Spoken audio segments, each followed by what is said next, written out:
Jezebel died. One of the worst deaths in the Bible. Queen Jezebel was one of the most wicked women in the Bible. She was the wife of King Ahab of Israel, and she led him into idolatry and Baal worship.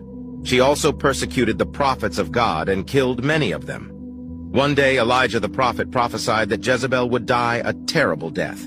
He said that dogs would eat her flesh in the field of Jezreel.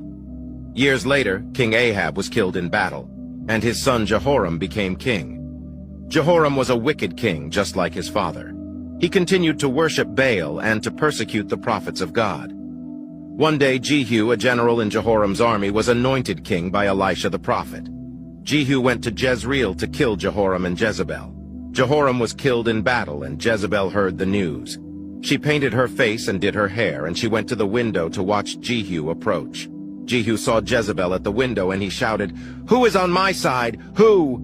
Two of Jezebel's eunuchs looked out the window and said, "We are on your side, sir." Jehu said, "Throw her down." The eunuchs threw Jezebel out the window, and she fell to the ground. Jehu rode over her with his chariot, and her body was trampled by the horses. Then Jehu went into the palace and ate and drank.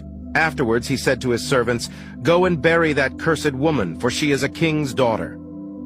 But when the servants went to bury Jezebel, they found that only her skull, her feet, and her hands were left.